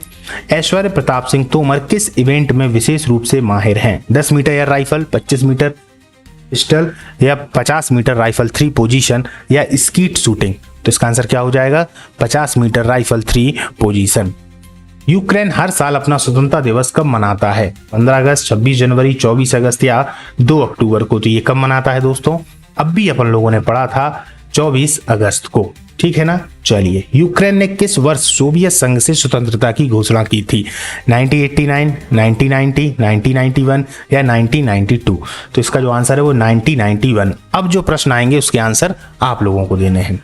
सैफरन किस क्षेत्र से जुड़ी हुई एक कंपनी है? अब भी अपन ने चर्चा की थी जब हम फ्रांस वाली खबर को पढ़ रहे थे। तो इसकी जो ऑप्शन है वो है IT service, aerospace and defence, pharmaceutical या ऑटोमोबाइल। चलिए आगे चलते हैं। सैफरन ने भारत को इंजन डेवलपमेंट में कौन सी खास सुविधा देने का वादा किया है? केवल लाइसेंस प्रोडक्शन, सीमित जानकारी, डीप टेक्नोलॉजी ट्रांसफर या आउटसोर्सिंग वर्क? क्लियर है। अब एक और प्रश्न आपके लिए है। FSSAI या फसाई के नए CEO कौन है? संजय कुमार, अमिताभ कांत, राजित पुन्हानी या गणजी कमला राव? चलिए, जो पहला प्रश्न है हमारा, तो यह संयुक्त सैन्य अभ्यास भारत और थाईलैंड के बीच में होगा। याद रखिएगा, उद्देश्य है आतंकवाद विरोधी ऑपरेशन, रणनीतिक तालमेल और रक्षा सहयोग। स्थान जरूर याद रखिएगा, ये मेघालय में होगा। कहाँ होगा? मेघालय में। यह अभ्यास भारत की नाइबरहुड फर्स्ट नीति को मजबूत करता है। याद रखिएगा दोस्तों, मेघालय में होगा। किस किस के बीच में होगा ये? चलिए आगे चलते हैं। अयोध्या घराने के मुखिया का निधन। विमलेंद्र प्रताप सिंह, अयोध्या घराने के प्रमुख, का हाल ही में निधन हुआ। प्रधानमंत्री मोदी जी ने शोक व्यक्त किया है। धार्मिक और सामाजिक प्रभाव इनका देख लेते हैं। वे श्री राम जन्मभूमि तीर्थ क्षेत्र ट्रस्ट के स्थायी सदस्य थे, जिसे 2020 में राम मंदिर निर्माण के लिए संसद में गठित किया गया था। प्रधानमंत्री नरेंद्र मोदी ने संसद में इसकी घोषणा की थी। राम मंदिर आंदोलन में उनकी महत्वपूर्ण भूमिका थी। उन्होंने मंदिर निर्माण के लिए स्वयं की जमीन दान की और रामलला की मूर्ति को अपने आवास में भिजवाया था। ADR रिपोर्ट, सबसे अधिक मामले वाले मुख्यमंत्री। ADR रिपोर्ट के अनुसार रेवंत रेड्डी, जो कि तेलंगाना के मुख्यमंत्री हैं, पर सबसे अधिक आपराधिक मामले दर्ज हैं। कुल मामले यदि देखे जाएं तो 80 से ऊपर हैं। इनमें से कई गंभीर श्रेणी के हैं, जैसे भ्रष्टाचार है, हिंसा है आदि। ADR का पूरा नाम जान लेते हैं। एसोसिएशन फॉर डेमोक्रेटिक रिफॉर्म, लोकतांत्रिक सुधार संघ। यह एक स्वतंत्र गैर सरकारी संगठन NGO है जो भारत में चुनाव और राजनीति की पारदर्शिता के लिए काम करता है। वित्त वर्ष 2025 में भारत में विदेशी निवेश की बढ़ोतरी। कुल FDI, foreign direct investment, 4.2 lakh crore. यदि हम वृद्धि को देखें तो 6.67% इसमें जो बढ़ोतरी हुई है। प्रमुख निवेशक देश जो भारत में कहीं ना कहीं विदेशी निवेश को बढ़ाते हैं, जैसे अमेरिका हो गया, सिंगापुर हो गया, UAE हो गया, ये प्रमुख हैं। बाकी तो और भी हैं, लेकिन ये प्रमुख हैं। किसके क्षेत्र में आते हैं ये? टेक्नोलॉजी हो गया, रिन्यूएबल एनर्जी हो गया, इंफ्रास्ट्रक्चर हो गया। ठीक, चलिए आगे के प्रश्न पे आते हैं। भारत का पहला AI कैंपस कहां पर खोला गया है? तो अमरावती में खोला गया है। यह कैंपस AICTE और आंध्र प्रदेश सरकार की साझेदारी में स्थापित होगा। उद्देश्य क्या है? AI, रोबोटिक्स, डाटा साइंस में उच्च शिक्षा दिलाना। 2026 से इसका संचालन शुरू होगा। भारत के ग्लोबल AI हब बनने की दिशा में ये एक बड़ा कदम है और बहुत सही भी है। आगे चलते हैं। विद्या शक्ति पहल, आंध्र प्रदेश। यह डिजिटल शिक्षा को बढ़ावा देने वाली एक योजना है। कहां पर है? तो याद रखिएगा, आंध्र प्रदेश में चालू हुई है। जैसे स्मार्ट क्लासरूम, टैबलेट वितरण, ऑनलाइन कंटेंट। ग्रामीण और आदिवासी क्षेत्रों में शिक्षा की पहुंच को बढ़ाना इसका लक्ष्य है। याद रखना, विद्या शक्ति पहल जो है वो कहां पर है? तो आंध्र प्रदेश में। डाक विभाग की अंतर्राष्ट्रीय सेवाएं बंद। भारत ने हाल ही में ईएमएस स्पीड पोस्ट सेवा को यूएसए के लिए अस्थायी रूप से बंद कर दिया है। याद रखिएगा, अस्थायी रूप से बंद किया है। कारण क्या है? अभी हम देख रहे हैं कि टीआरएफ वाला जो मामला है काफी ज्यादा आगे चल रहा है भारत का और अमेरिका का। तो ये टीआरएफ वाले मुद्दे को लेकर ही जो डाक विभाग की अंतर्राष्ट्रीय सेवाएं हैं वो अमेरिका के लिए, यूएसए के लिए बंद कर दी गई हैं अभी कुछ समय के लिए। बाकी अन्य देशों में देखा जाए तो ये जो सेवाएं हैं वो चालू हैं। अमेरिका यूनेस्को से बाहर क्यों हुआ? अमेरिका ने राजनीतिक मतभेद और फंडिंग विवाद के चलते यूनेस्को से बाहर होने का निर्णय लिया है। मुख्य कारण है यूनेस्को के द्वारा फिलिस्तीन को सदस्यता देना। अमेरिका ने 2025 में पुनः सदस्यता लेने की हालांकि इच्छा जताई है। याद रखिएगा, ऐसा प्रश्न आ सकता है कि यूनेस्को से कौन इनमें बाहर हुआ है, तो अमेरिका है। सीआईएसएफ की पहली महिला कमांडो इकाई। सीआईएसएफ ने एमपी में पहली महिला कमांडो टीम तैनात की। उद्देश्य है महिला सुरक्षा और आतंकवाद विरोधी ऑपरेशन। यह इकाई विशेष प्रशिक्षण प्राप्त कर चुकी है। हिंदी में एमबीबीएस जबलपुर बना पहला केंद्र, यानी हिंदी में एमबीबीएस कराने वाला पूरे देश में जबलपुर पहला केंद्र बना हुआ है। मध्य प्रदेश मेडिकल यूनिवर्सिटी के द्वारा जबलपुर में हिंदी माध्यम से एमबीबीएस की शुरुआत होगी। पाठ्यक्रम, परीक्षा और पुस्तकें सभी हिंदी में होंगी। 2027-28 सत्र से 50 सीटों पर इसका जो प्रवेश है वह शुरू होगा। मध्य प्रदेश के नए मुख्य न्यायाधीश। जस्टिस संजीव सचदेवा को मध्य प्रदेश हाईकोर्ट का मुख्य न्यायाधीश नियुक्त किया गया। वे दिल्ली हाईकोर्ट से स्थानांतरित होकर आए हैं। राष्ट्रपति के द्वारा नियुक्ति आदेश जारी किए गए। उज्जैन में नया आकाशवाणी केंद्र। केंद्र सरकार ने BIND योजना के तहत उज्जैन में नया आकाशवाणी केंद्र खोला है। उद्देश्य है ग्रामीण क्षेत्रों में सूचना पहुंचाना। यह केंद्र स्थानीय संस्कृति और सरकारी योजनाओं का प्रचार करेगा। याद रखिएगा, जैसे आता है कि मध्य प्रदेश में अभी कहाँ आकाशवाणी केंद्र खोला गया है, तो उज्जैन पर आप निशान लगाएंगे। मीराबाई चानू, इन्हें कौन नहीं जानता? कॉमनवेल्थ चैंपियन में स्वर्ण पदक। मीराबाई चानू ने 38 किलोग्राम वर्ग में स्वर्ण पदक जीता। कुल भार 193 kg है ना। तो यह जीत उन्हें 2026 में कॉमनवेल्थ गेम्स के लिए क्वालिफाई कराती है, इसको याद रखिएगा। चलिए आगे चलते हैं। भारत का पहला AI कैंपस कहाँ स्थापित होगा? ये आपको बताने हैं। कुछ इसमें एमसीक्यूज हैं। हैदराबाद, अमरावती, बेंगलुरु या पुणे। इसका जो आंसर है वो है अमरावती। मीराबाई चानू ने किस प्रतियोगिता में स्वर्ण पदक जीता है? Asian game, Olympic, Commonwealth weight lifting championship, world championship. तो क्या है? Commonwealth weight lifting championship. अब इसके बाद के जो प्रश्न हैं वो आपको बताने हैं। हिंदी में एमबीबीएस कराने वाला पहला मेडिकल कॉलेज कहाँ है? भोपाल, जबलपुर, इंदौर या ग्वालियर। एक और प्रश्न बचा है। उज्जैन में नया आकाशवाणी केंद्र किस योजना के तहत खोला गया? PMGKY, BIND, डिजिटल इंडिया या भारत नेट। तो दोस्तों ये जो लास्ट के दो एमसीक्यू। हाल ही में विश्व झील दिवस कब मनाया गया? तो दोस्तों विश्व झील दिवस हर साल 27 अगस्त को मनाया जाता है। इसका उद्देश्य झीलों के पारिस्थितिकीय तंत्र के संरक्षण, उनका सतत प्रबंधन और स्थानीय समुदाय में जलाशय के महत्व के प्रति जागरूकता फैलाना है। 2025 का जो थीम थी वो थी restoring lakes for future generation, ताकि भविष्य में झीलें स्वस्थ बनी रहें। दोस्तों झीलें बहुत ज्यादा जरूरी होती हैं किसी भी पारिस्थितिकी तंत्र को बनाए रखने के लिए। चाहे हम झील की बात कर लें, नदियों की बात कर लें, पहाड़ों की बात कर लें, ये सब जरूरी होते हैं। यदि हम इनको कहीं ना कहीं अवॉइड करते हैं तो प्रकृति भी हमारे लिए फिर इग्नोर करने लगती है, अवॉइड करने लगती है और कहीं ना कहीं आपदाएं देखने को मिलती है। चलिए आगे चलते हैं। अब हम देख लेते हैं अगस्त में और कौन कौन से महत्वपूर्ण दिवस हैं जो मनाए जाते हैं। 6 अगस्त को हिरोशिमा दिवस, 9 अगस्त को विश्व आदिवासी दिवस, 12 अगस्त को अंतर्राष्ट्रीय युवा दिवस मनाया जाता है, 15 अगस्त को भारत का स्वतंत्रता दिवस। अभी हाल ही में आप लोग कमेंट में बताइएगा कि 15 अगस्त को हमारे चीफ गेस्ट कौन थे। अभी हाल ही में हुआ था। 17 अगस्त इंडोनेशिया का स्वतंत्रता दिवस, इसकी भी चर्चा इसी क्लास में भी अपन करेंगे। 19 अगस्त को विश्व फोटोग्राफी दिवस और 20 अगस्त को अंतर्राष्ट्रीय सद्भावना दिवस। 29 अगस्त को राष्ट्रीय खेल दिवस। दोस्तों अभी क्लासों में बीच में एक दिवस मैंने और बताया था, उसके बारे में आप लोग कमेंट में जरूर बताइएगा, वो अगस्त से ही संबंधित था। चलिए आगे चलते हैं। अजय सिंह को बॉक्सिंग फेडरेशन ऑफ इंडिया का अध्यक्ष चुना गया। अजय सिंह को अगस्त 2025 में boxing federation of India BFI का अध्यक्ष चुना गया। वे स्पाइस जेट के पूर्व MD और खेल प्रशासक के रूप में जाने जाते हैं। उनकी प्राथमिकता युवा बॉक्सरों को विश्व स्तरीय कोचिंग सुविधाएं प्रदान करना और भारत में बॉक्सिंग इंफ्रास्ट्रक्चर को विकसित करना है। याद रखिएगा, बहुत इंपॉर्टेंट है अजय सिंह बक्का। आर अश्विन ने आईपीएल से संन्यास लिया।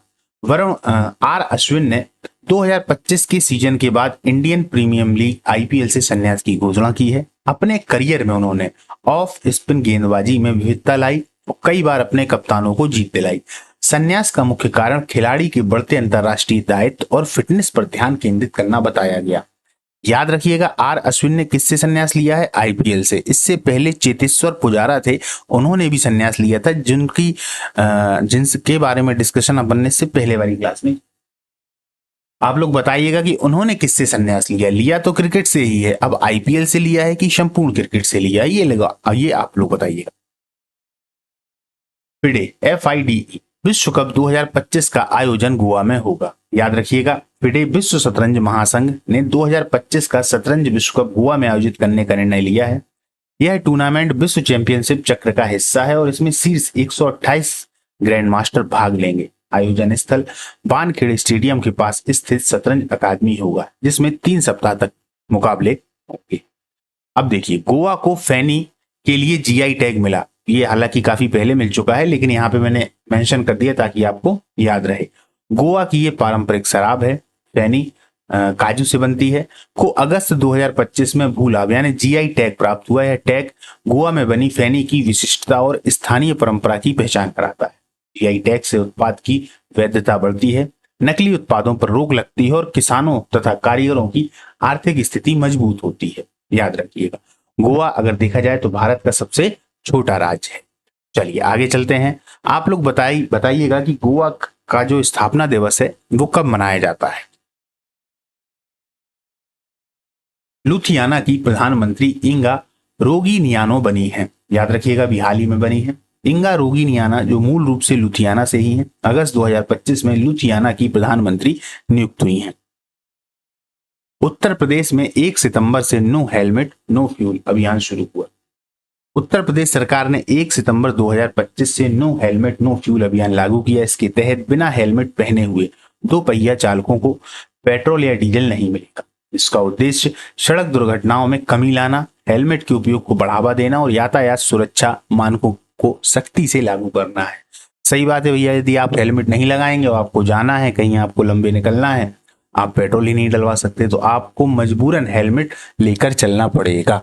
और ये जरूरी भी है, क्योंकि हमारे पूरे शरीर का जो सबसे महत्वपूर्ण हिस्सा होता है वो होता है सिर। यदि सिर में चोट लगती है तो कहीं ना कहीं बहुत ज्यादा हानि हो जाती है, यहाँ तक कि मृत्यु भी हो जाती है। तो याद रखें, हेलमेट हमेशा लगाकर चलें।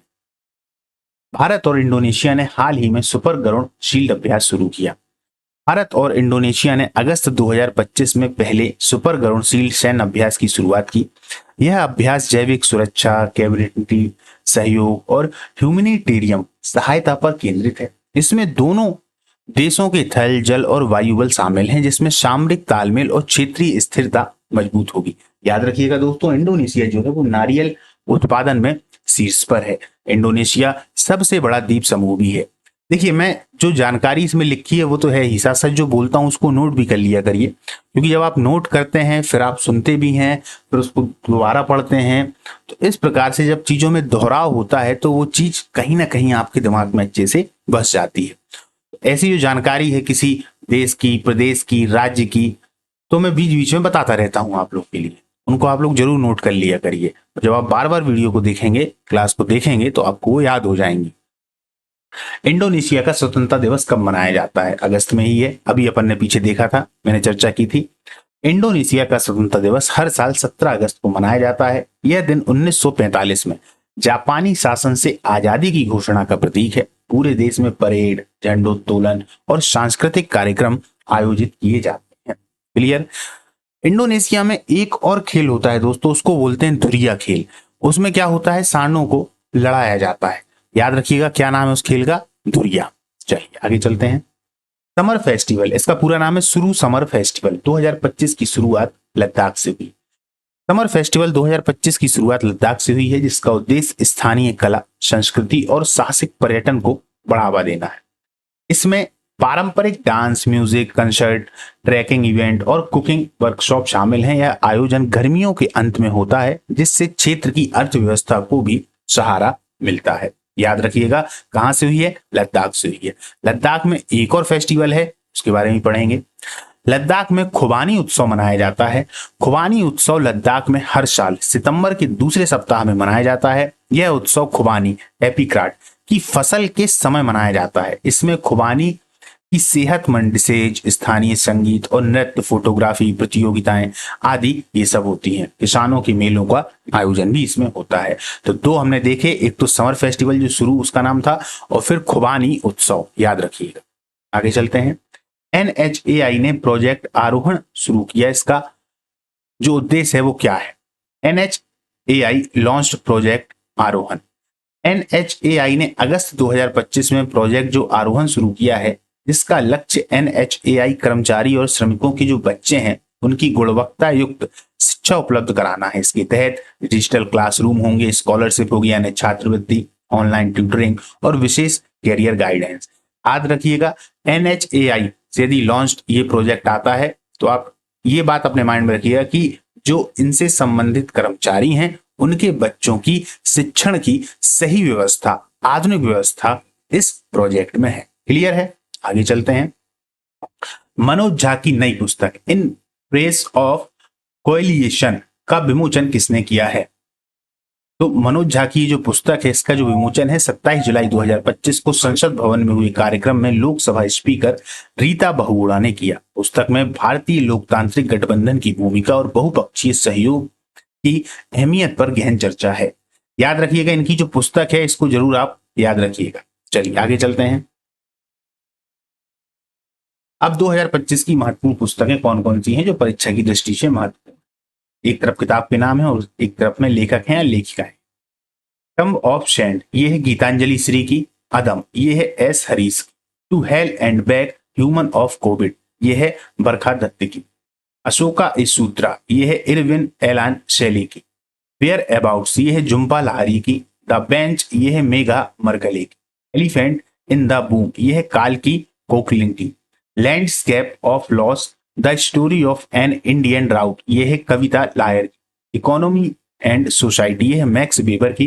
Platform skill for a post pandemic world, ये है संगीत पॉल चौधरी की। इन किताबों को जरूर याद रखिएगा दोस्तों। हालांकि बीच बीच में जब भी किताबों की चर्चा होगी तो ये बार बार आएंगे तो याद आपको हो जाएंगे। आइए अब हम आज के जो MCQs हैं उनको देखते हैं। शुरुआत के 2 MCQs जो हैं उसका आंसर मैं आपको बताऊंगा और लास्ट की जो होंगे उसके आंसर आपको बताने। विश्व झील दिवस कब मनाया जाता है? तो दोस्तों अभी अपन ने चर्चा की थी, इसका आंसर क्या हो जाएगा? 27 अगस्त को। क्यों मनाया जाता है भैया विश्व झील दिवस? जो पारिस्थितिकी तंत्र है उसमें झील महत्वपूर्ण है, उनको बचाए रखने के लिए। नो हेलमेट नो फ्यूल अभियान किस राज्य में शुरू हुआ है? महाराष्ट्र, उत्तर प्रदेश, कर्नाटक, केरल। याद रखिएगा 1 सितंबर से ये चालू होगा। कहां पर होगा? उत्तर प्रदेश में होगा। अब ये आपको बताना है, फिडे विश्व कप 2025 का आयोजन किस शहर में होगा? दिल्ली, चेन्नई, मुंबई या कोलकाता? या फिर यदि इनमें से आंसर नहीं है तो आप लोग बताइएगा कि इसमें वो आंसर ही नहीं है। अब आपको ये ध्यान रखना है कि आपने पूरी क्लास को ध्यान से देखा है या नहीं देखा है। चलिए, गोवा में किस उत्पाद के लिए GI टैग प्राप्त हुआ है? इस पे अपन ने काफी चर्चा की थी। बेल पापड़, फैनी, कोकोनट चीनी या फिश करी। आज राष्ट्रीय खेल दिवस कब मनाया जाता है? भारत में राष्ट्रीय खेल दिवस हर साल 29 अगस्त को मनाया जाता है। जैसा कि 29 अगस्त का ये करंट अफेयर है और 29 तारीख को ही क्या मनाया जाता है? खेल दिवस। महत्वपूर्ण यह है कि ये क्यों मनाया जाता है। यह दिन हॉकी के जादूगर, ध्यान रखिएगा बार बार क्वेश्चन आता है, मेजर ध्यानचंद की जयंती के उपलक्ष्य में मनाया जाता है।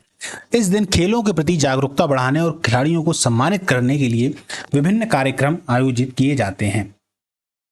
जम्मू एंड कश्मीर बैंक के नए अध्यक्ष कौन बने हैं?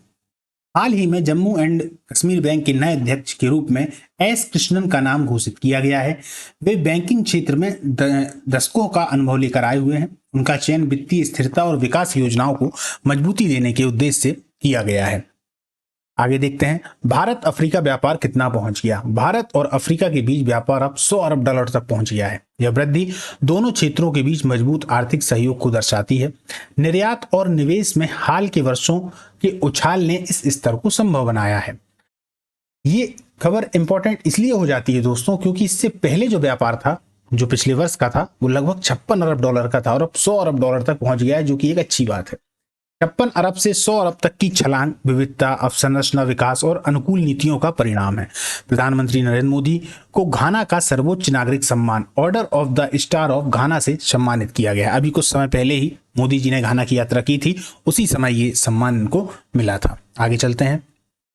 शिन मोडेक ज्वालामुखी कहाँ स्थित है? शिन मोडेक ज्वालामुखी जापान के क्यूशू द्वीप पर स्थित है। यहाँ पर काफी सारे ज्वालामुखी हैं। यह त्रिशिमा वोल्केनिक ग्रुप का एक सक्रिय शंकु है। हाल ही में इस ज्वालामुखी में विस्फोट हुआ था और आसपास के जो गांव हैं उनसे सतर्कता बरती गई या उनके लिए निर्देश दिए गए कि आप सतर्क रहें।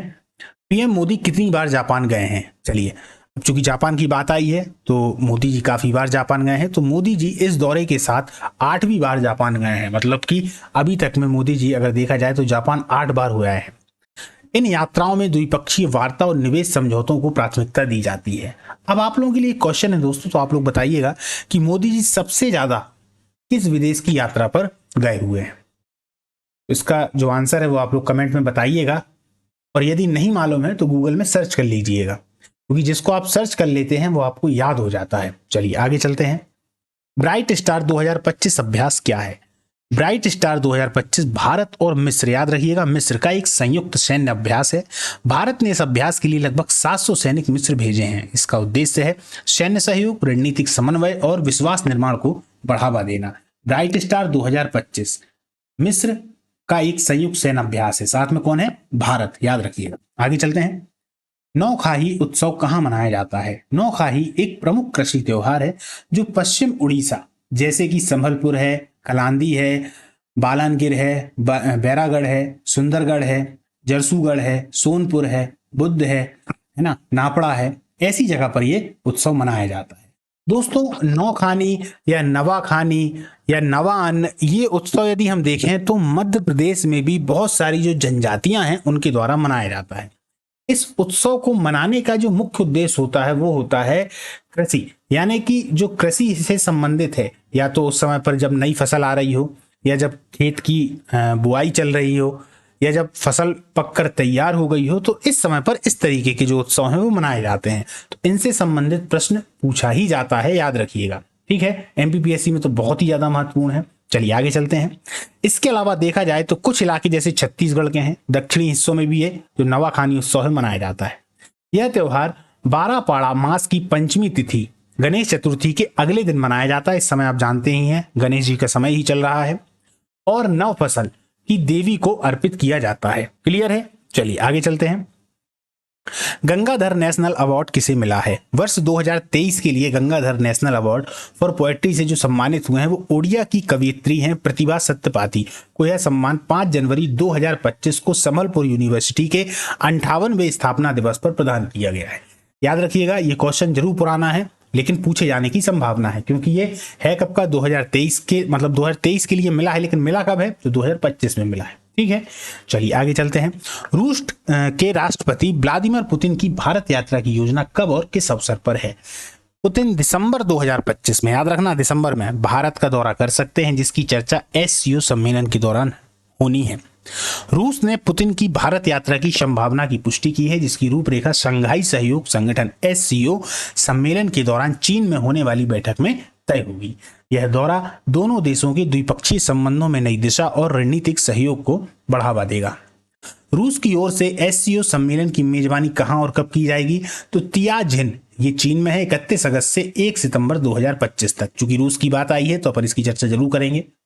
एससीओ शंघाई ऑपरेशन ऑर्गेनाइजेशन का 25वां शिखर सम्मेलन तियाजिन शहर में आयोजित होगा। यह सम्मेलन 31 अगस्त से 1 सितंबर 2025 तक चलेगा और इसमें कई प्रमुख विश्व के जो नेता हैं वो भाग लेंगे। चूंकि चीन में हो रहा है, रूस की ओर से हो रहा है, तो बहुत ज्यादा महत्वपूर्ण हो जाता है, क्वेश्चन बनने की संभावना है।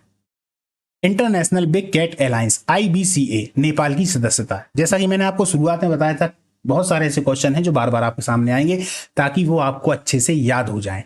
ये क्वेश्चन जो है इससे पहले एक बार और मैं बता चुका हूं, आज फिर से बता रहा हूं। नेपाल ने international big cat alliance IBCA में शामिल हुआ।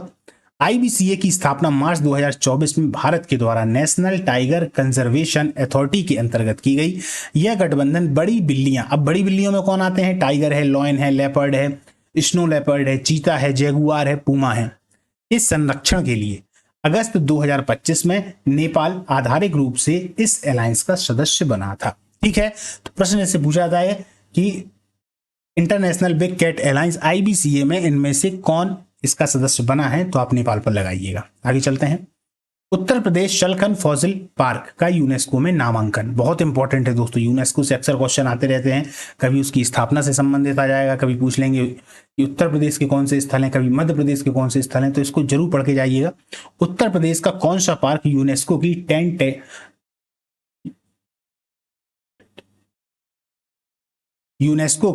टेंटेटिव सूची में शामिल किया गया? तो उत्तर प्रदेश के शलखन फॉसिल पार्क सोनभद्र जिले में जो है वो यूनेस्को की tentative list of world heritage site में शामिल किया गया है। यह पार्क कैमूर रेंज सोनभद्र के पास स्थित है और इसमें 1.4 अरब वर्ष पुराने स्ट्रोमेटोलिथ फॉसिल्स पाए गए हैं। यूनेस्को की टेंटेटिव सूची में नामांकन जून 2025 में हुआ। यह महत्वपूर्ण पैलेंटोलॉजिकल और जियोलॉजिकल विरासत को अंतरराष्ट्रीय मान्यता प्रदान करता है। चलिए आगे चलते हैं। चलिए अब आज के जो MCQs हैं उन पर चर्चा करेंगे। नेपाल किस अलायंस में अगस्त 2025 में शामिल हुआ था? तो किस में हुआ है? International big cat alliance IBCA। Clear? तो इसका आंसर क्या हो जाएगा? C हो जाएगा। अब एक और प्रश्न है, शलाकन फॉसिल पार्क किस भारतीय राज्य में स्थित है? तो यह किस में है? मध्य प्रदेश, उत्तर प्रदेश, बिहार या झारखंड? तो क्या इसका आंसर हो जाएगा? उत्तर प्रदेश। अब भैया एक और प्रश्न है कि राष्ट्रीय खेल दिवस भारत में कब मनाया जाता है? 15 अगस्त, 29 अगस्त, 5 सितंबर, 14 नवंबर? तो इसका उत्तर क्या हो जाएगा? 29 अगस्त। अब एक प्रश्न और है जिसका उत्तर आपको देना है। ध्यानचंद किस खेल से जुड़े हुए थे? किससे जुड़े हुए हैं? क्रिकेट से, हॉकी से, कबड्डी से या फुटबॉल से? इसका आंसर दोस्तों आपको देना है। क्लियर है? तो आज की जो हमारी ये क्लास है दोस्तों, इसको अपन यहाँ पर समाप्त करते हैं। एक प्रश्न आपके लिए और है, निम्नलिखित में से कौन कौन से जापान के सक्रिय ज्वालामुखी हैं? अब इसमें 4 ऑप्शन है और जो इसके बाद का ऑप्शन है वो है ही नहीं, तो इसका जो आंसर है वो आप लोगों को अच्छे से पता है, लेकिन आप लोग दीजिएगा जरूर। निम्नलिखित में से कौन कौन से जापान के सक्रिय ज्वालामुखी हैं? हाल ही में परमाणु परिषद निषेध अंतरराष्ट्रीय दिवस कब मनाया गया? उत्तर है 29 अगस्त को।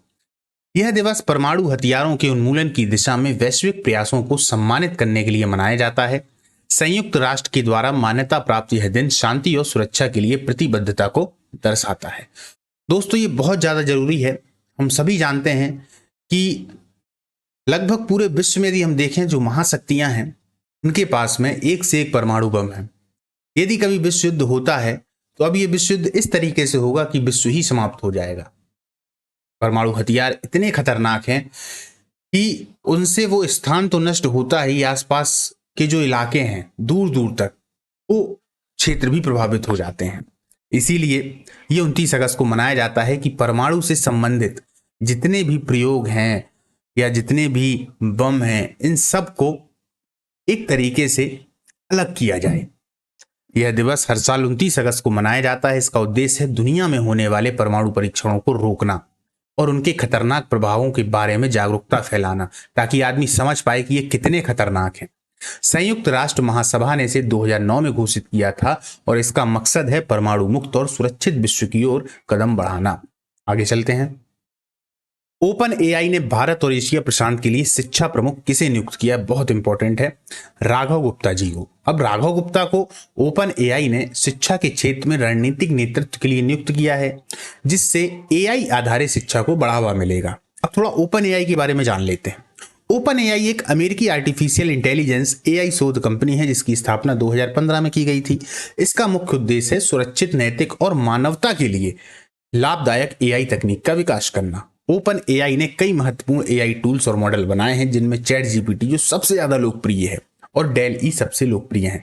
यह संस्था दुनिया को कृत्रिम बुद्धिमत्ता के माध्यम से अधिक उत्पादक, सुरक्षित और सुलभ बनाने की दिशा में कार्य कर रही है। दोस्तों हम सभी जानते हैं ChatGPT जो है, आप देख रहे हैं जीवन में इसका कितना ज्यादा उपयोग आ गया है। हालांकि हम किसी भी AI टूल्स को देख लें, वो दूसरे टूल्स की अपेक्षा जो बिना AI के हैं बहुत बेहतरीन तरीके से काम करते हैं, सटीक काम करते हैं और एक लेवल आगे ही काम करते हैं। चलिए आगे चलते हैं। नीरज चोपड़ा ने डायमंड लीग में कितनी दूरी के थ्रो के साथ दूसरा स्थान प्राप्त किया है? उत्तर है 85.01 metre. Neeraj Chopra Tokyo Olympic gold medallist ने डायमंड लीग में शानदार प्रदर्शन किया। वे भारत के सबसे सफल जेवलिन थ्रोअर हैं। भाला फेंक, नीरज चोपड़ा भारत के प्रसिद्ध भाला फेंक खिलाड़ी हैं। उन्होंने टोक्यो ओलंपिक 2020 में, इसको जरूर याद रखना, बार बार पूछा जाता है, स्वर्ण पदक जीतकर इतिहास रचा और भारत को एथलेटिक्स में पहला ओलंपिक गोल्ड दिलाया है। वे विश्व चैंपियनशिप और एशियाई खेलों में भी पदक जीत चुके हैं। नीरज आज भारतीय खेलों के सबसे बड़े सितारे गिने जाते हैं और युवाओं के लिए प्रेरणा स्रोत हैं। एक क्वेश्चन आप लोगों के लिए है दोस्तों, नीरज चोपड़ा ने अपना सर्वाधिक दूरी का भाला कहां पर फेंका था? चलिए अच्छा, यदि मैं जगह आपको बता देता हूं, आपको कुछ याद आ रहा होगा, कतर, दोहा, तो आप ये बताइएगा कि वो जो भाला उसने फेंका था वो कितने मीटर पर गया था। ठीक है, तो ये आपके लिए क्वेश्चन है आज, इसको जरूर बताइएगा। यदि नहीं मालूम है तो गूगल पे सर्च करके बताइएगा, क्योंकि जिस चीज को आप सर्च कर लेते हो वो आपको याद हो जाती है। चलिए आगे चलते हैं। रक्षा मंत्री संजय सेठ ने मिल मिडेक्स 2025 का उद्घाटन कहां किया? उत्तर है नई दिल्ली में। यह सैन्य चिकित्सा एक्सपो रक्षा क्षेत्र में नवाचार और सहयोग को बढ़ावा देने के लिए आयोजित किया गया। थोड़ा संजय सेठ जी के बारे में जान लेते हैं। संजय सेठ भारतीय जनता पार्टी के प्रमुख नेता हैं और वे झारखंड से रांची लोकसभा क्षेत्र से सांसद हैं। जून 2024 से वे मोदी सरकार में रक्षा राज्य मंत्री के रूप में कार्यरत हैं और रक्षा मंत्रालय में महत्वपूर्ण भूमिका निभा रहे हैं। उन्होंने हाल ही में बताया कि भारत अब रक्षा उपकरणों का निर्यात कर रहा है, यानी कि जो रक्षा उपकरण हैं उनको बाहर भेज रहे हैं हम। वर्ष 2024-25 में इस निर्यात की राशि 23,500 करोड़ रही और अब इसका लक्ष्य है 50,000 करोड़ तक बढ़ाने का। इसके अलावा ऑपरेशन सिंदूर जैसी सफल सैन्य कार्रवाइयों और स्वदेशी रक्षा उत्पादन में वृद्धि के वह प्रमुख प्रवक्ता रहे, जो दर्शाता है कि भारत अपनी रक्षा क्षमता में तेजी से आत्मनिर्भर बन रहा है। क्योंकि अब तो भैया हमारे पास सामान है, हम खरीद नहीं रहे हैं, हम दूसरों को दे रहे हैं कि भैया आप भी अपनी रक्षा करो, हमारे पास पर्याप्त है। यहां से समझ में आता है कि भारत अब सशक्त बन रहा है, सशक्त बन नहीं रहा है, सशक्त वो है। चलिए आगे चलते हैं। भारत ने कृषि सहयोग के लिए किस देश से समझौता किया है? तो भूटान से किया है। यह समझौता खाद्य सुरक्षा, तकनीकी सहयोग और सतत कृषि विकास को बढ़ावा देगा। भूटान की राजधानी क्या है दोस्तों? थिम्पू। और भूटान की जो मुद्रा है बार बार पूछी जाती है, न्यूगल ट्रम। संक्षेप में इसको बीटीएन भी कहते हैं या भारतीय रुपया INR से जुड़ी हुई है। हमने इससे पहली वाली जो क्लास ली थी उसमें भूटान के कुछ हमने वहां के नृत्यों को देखा था। आज भी हम यहाँ पर कुछ नृत्यों को देखेंगे, क्योंकि भूटान के जो नृत्य हैं इनसे संबंधित प्रश्न अक्सर पूछ लिया जाता है। हालांकि उस वाली क्लास में हमने त्योहारों पर भी चर्चा की थी। तो देखिए, छाम नृत्य धार्मिक व पारंपरिक मुखौटा नृत्य है, बौद्ध त्योहारों में किया जाता है। ड्रिगलाम नामझा नृत्य है, शाही और पारंपरिक शिष्टाचार से जुड़ा हुआ है। जाली नृत्य ग्रामीण उत्सवों और मेलों में होता है। साब द्रुंग नृत्य ऐतिहासिक परंपरा से जुड़ा हुआ एक धार्मिक नृत्य है। मास्क डांस भूटान के त्वे सेचू त्योहार का मुख्य आकर्षण है। आगे चलते हैं। दिनेश पटनायक को किस देश का उच्चायुक्त नियुक्त किया गया है? तो दोस्तों कहां का किया गया है? कनाडा का। वे एक प्रसिद्ध राजनयिक और भारत कनाडा संबंधों को मजबूत करने में योगदान देंगे। वरिष्ठ राजनयिक हैं। दरअसल दोस्तों यहां पर आपको कभी कभार कंफ्यूजन हो जाता होगा कि राजदूत और उच्चायुक्त ये होते क्या हैं। वैसे काम तो दोनों का एक जैसा ही है, पर राजदूत मतलब एम्बेसडर और उच्चायुक्त यानी हाई कमिश्नर, नाम क्यों अलग अलग हैं? देखिए समझिए। राजदूत किसी भी देश में भारत का सर्वोच्च आधिकारिक प्रतिनिधि होता है, उच्चायुक्त भी होता है। ये संयुक्त राष्ट्र UNO से बाहर के देशों में भेजे जाते हैं। जैसे भारत का अमेरिका में भेज दिया जाएगा, रूस, फ्रांस, जापान में, तो ये सभी राजदूत कहलाएंगे। क्लियर? अब उच्चायुक्त क्या है? उच्चायुक्त भी राजदूत के ही समान है, लेकिन ये केवल कॉमनवेल्थ देशों में भेजे जाते हैं। अब कॉमनवेल्थ देश कौन से हैं? ये वही देश हैं जो कहीं ना कहीं ब्रिटिशर्स की कॉलोनियां रही हैं, ब्रिटिशर्स के गुलाम रहे हैं, यानी ब्रिटेन के गुलाम रहे हैं। तो फिर कॉमनवेल्थ देशों में ब्रिटिश परंपरा के अनुसार इनको हाई कमिश्नर कहा जाता है, इसीलिए इन्हें हाई कमिश्नर कहा जाता है। भारत का पाकिस्तान भेज देना, श्रीलंका, बांग्लादेश, ऑस्ट्रेलिया, कनाडा, चूंकि यहां पर जो केस है वो कैसा है? कनाडा में है, तो इसीलिए उनको क्या कहा गया है? उच्चायुक्त। उम्मीद करता हूं राजदूत और उच्चायुक्त में आपको अंतर मालूम पड़ गया होगा। IMF के नए कार्यकारी निदेशक कौन बने हैं? उर्जित पटेल। इनको कौन नहीं जानता? नोटबंदी याद है ना आप सभी लोगों को? हाँ, नोटबंदी के समय में यही RBI के गवर्नर थे। तो उर्जित पटेल पूर्व RBI गवर्नर रह चुके हैं और अब IMF में भारत का प्रतिनिधित्व कर रहे हैं। उर्जित पटेल भारतीय रिजर्व बैंक RBI के 24वें गवर्नर रहे, जिन्होंने 2016 से 2018 तक यह पद संभाला। उन्होंने नोटबंदी के समय और मुद्रास्फीति नियंत्रण की नीति में महत्वपूर्ण भूमिका निभाई।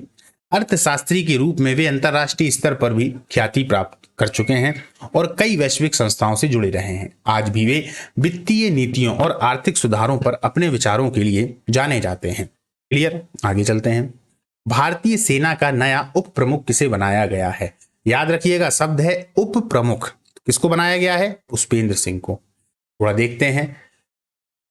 वे सेना में रणनीतिक नेतृत्व और संचालन की जिम्मेदारी को संभालेंगे। देखिए, हम थोड़ी थल सेना की बात कर लेते हैं कि इनके प्रमुख कौन है, क्योंकि अभी हमने क्या देखा है? उप प्रमुख को। तो जो उनके प्रमुख हैं वो हमें याद होने चाहिए।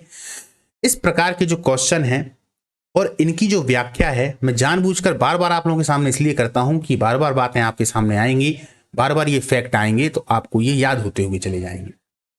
और याद रखना दोस्तों, जब आप इन क्लासों को बार बार देखते हो, खास तौर पर जब आप सुबह उठते हो तो एक बार इसको देख लो, और जब एक बार रात में सोते हो तब एक बार देख लो। बस इतने में आपका एकदम तैयार होता चला जाएगा। और जब ये बार बार आपके पास में फैक्ट आएंगे तो एक दिन, 2 दिन, 3 दिन, बीच बीच में अलग अलग फैक्ट और भी, तो ये सब एक दूसरे से कनेक्ट होते चले जाएंगे। इनकी एक रेखाएं बन जाएंगी आपके दिमाग में और ये बिल्कुल अच्छे से याद हो जाएंगे। चलिए, भारतीय थल सेना जनरल उपेंद्र द्विवेदी वर्तमान में chief of the army staff हैं, COAS। वे 30 जून 2024 को उस पद पर नियुक्त हुए थे और तब से भारत की थल सेना का संचालन कर रहे हैं। भारतीय नौसेना का देखते हैं। एडमिरल दिनेश कुमार त्रिपाठी भारतीय नौसेना की chief of the naval staff हैं। इन्हें 30 अप्रैल 2024 को यह जिम्मेदारी दी गई थी। भारतीय वायुसेना air chief marshal Amarpreet Singh वर्तमान में chief of the air staff यानी CAS हैं। उन्होंने 30 सितंबर 2024 को यह पद संभाला था। आगे चलते हैं। भारत सऊदी अरब संयुक्त रक्षा सहयोग समिति की 7वीं बैठक कहाँ हुई? उत्तर है नई दिल्ली। यह बैठक रक्षा सहयोग को मजबूत करने और संयुक्त अभ्यासों की योजनाओं के लिए आयोजित की गई। सऊदी अरब की राजधानी रियाद है। याद रखिएगा, बार बार पूछते हैं। इसकी मुद्रा सऊदी रियल है। यह देश विश्व का सबसे बड़ा कच्चे तेल और प्राकृतिक गैस उत्पादक है। अब भारत यहां से मुख्यतः क्या क्या लेगा? तो कच्चा तेल, पेट्रोलियम, ये सब उत्पाद जो है वो आयात करता है, यानी कि भारत वहां से लेता है, जो ऊर्जा की जरूरत के लिए बहुत ज्यादा जरूरी है। और हम सऊदी अरब को क्या क्या देते हैं, यानी सऊदी अरब को क्या क्या चाहिए हमसे? चावल हैं, मसाले हैं, रसायन है, कपड़े हैं और इंजीनियरिंग की वस्तु हैं। इनको याद रखिएगा। दिल्ली के छात्रों के लिए यू स्पेशल बस सेवा शुरू की गई है। छात्रों को कॉलेज आने जाने में सुविधा देने के लिए ये बस सेवा शुरू की गई है। दिल्ली सरकार ने 25 इलेक्ट्रिक बसें शुरू की हैं जो DU और अन्य कॉलेजों को जोड़ती हैं। भैया, यहाँ के मुख्यमंत्री कौन है? देखिए, अब जैसे ही अपन ने दिल्ली की किसी खबर को देखा तो हमको तुरंत याद आ जाना चाहिए कि भैया दिल्ली के मुख्यमंत्री कौन है, राज्यपाल कौन है, विधानसभा सीटें कितनी हैं, इसके अलावा वहां पर अगर देखा जाए तो सरकार किसकी है, और दिल्ली में प्रमुख क्या क्या है, ये पूरे फैक्ट हमें याद होने चाहिए। इसीलिए मैं इन फैक्टों को बार बार आपके सामने लेके आता हूं। तो मुख्यमंत्री कौन है? रेखा गुप्ता जी हैं। वर्तमान में दिल्ली के मुख्यमंत्री हैं और 20 फरवरी 2025 को इस पद की शपथ लेकर भारत की राजधानी में बीजेपी सरकार का नेतृत्व कर रही हैं। राज्यपाल कौन है? विनय कुमार सक्सेना है। ये दिल्ली के वर्तमान राज्यपाल है और 26 मई 2022 से ये पद संभाले हुए हैं। कुल सीटों की बात कर ली जाए तो कुल 70 सीटें दिल्ली में हैं, जिसमें से 48 सीटों पर जीत हुई थी। किसकी? बीजेपी की, अभी फरवरी 2025 में, और रेखा गुप्ता जी मुख्यमंत्री बन गई थी। इससे स्पष्ट है कि दिल्ली में बीजेपी सरकार कार्यरत है। चलिए, फिल्म फेयर अवार्ड 2025 का 70वां संस्करण कहां आयोजित होगा? तो यह कहां होगा? गुजरात में। यह प्रतिष्ठित फिल्म पुरस्कार समारोह गुजरात में आयोजित किया जाएगा, जिससे राज्य के पर्यटन को बढ़ावा मिलेगा। फिल्म फेयर अवार्ड 2025 70वें संस्करण की तैयारी में है। इन्हें दूसरी बार गुजरात में आयोजित किया जा रहा है, जिससे इस राज्य की सांस्कृतिक और सिने प्रकर्ष का मंचीकरण होगा। ये पुरस्कार भारतीय सिनेमा, विशेषकर हिंदी फिल्मों में उत्कृष्ट कलाकारों, तकनीकी दक्षताओं और रचनात्मक नवाचार को सम्मानित करते हैं। इस बार भी दर्शकों और विशेषज्ञ दोनों की वोटिंग के आधार पर सर्वश्रेष्ठ फिल्मों, अभिनय, निर्देशन, संगीत और तकनीकी श्रेणियों में ब्लैक लेडी ट्रॉफी दी जाएगी। इसका उद्देश्य भारतीय फिल्म उद्योग के 7 दशकों से अधिक समय से चले आ रहे सांस्कृतिक योगदान को उजागर करना और नए प्रतिभाशाली कलाकारों को प्रेरित करना है। चलिए आगे चलते हैं। रोबोटिक मोतियाबिंद सर्जरी। दिल्ली के आर्मी हॉस्पिटल में भारत की पहली रोबोटिक लेजर मोतियाबिंद सर्जरी हुई है। कौन सा है? Army hospital. यह सर्जरी FLACS तकनीक से हुई है, जो ब्लेड रहित है, यानी कि काटापीटी नहीं हुई, इसमें रोबोट के माध्यम से हुई है। ब्लेड रहित और माइक्रोन स्तरीय सटीकता प्रदान करती है। इसको जरूर याद रखिएगा, साइंस से संबंधित क्वेश्चन है, ऐसे क्वेश्चन अक्सर पूछ लिए जाते हैं। हार्ट की सर्जरी, मोतियाबिंद की सर्जरी, है ना, ये कहाँ कहाँ पर हुई, क्लोन कहाँ पर बने हुए हैं, अक्सर प्रश्न आते हैं। आगे चलते हैं आज के हमारे एमसीक्यूज। परमाणु परिषद निषेध दिवस कब मनाया गया? तो भैया इसका जो आंसर है वो तो है 29 अगस्त। आगे चलते हैं। IMF के कार्यकारी निदेशक कौन बने हैं? तो रघुराम राजन, उर्जित पटेल, अरविंद सुब्रह्मण्यम, मनमोहन सिंह। तो कौन बने हैं दोस्तों? उर्जित पटेल। अभी अपन ने चर्चा की थी। फिल्म फेयर अवार्ड 2025 कहाँ होंगे? मुंबई, दिल्ली, गुजरात या गोवा? तो कहां पर होंगे? गुजरात में होंगे। अब जो 2 प्रश्न आएंगे दोस्तों, उसका आंसर आपको देना है। नीरज चोपड़ा ने कितनी दूरी का थ्रो किया? अब देखिए ऑप्शन आपके सामने है, ABCD आपको बताना है। और हाँ, कमेंट बॉक्स में जरूर बताइएगा कि इसका आंसर क्या है। आगे चलते हैं। भारत ने कृषि सहयोग के लिए किस देश से समझौता किया है? चलिए, नेपाल, श्रीलंका, भूटान या बांग्लादेश? आपको इसका आंसर भी बताना है। साथ ही साथ आपको कमेंट में यह भी बताना है कि भारत किन किन फसलों में नंबर 1 पे है। यदि आपको नहीं पता है तो आप ढूंढ के बताएंगे किताबों में। किताबों से भी नहीं ढूंढ पा रहे हैं तो एक बार गूगल सर्च जरूर करिएगा, वहां से भी ढूंढ के बताइएगा, लेकिन बताइएगा जरूर दोस्तों, क्योंकि जब आप बताते हैं और सर्च करते हैं तो याद रखिए वो चीजें आपको याद हो जाती हैं। ये आपके लिए ही बहुत ज्यादा महत्वपूर्ण है। ठीक है, आज की जो हमारी ये क्लास है इसको अपन यहाँ पर समाप्त करते हैं। इसके बाद में मिलेंगे अगली क्लास में अगली तारीख के साथ में। तब तक के लिए जय हिंद, नमस्कार।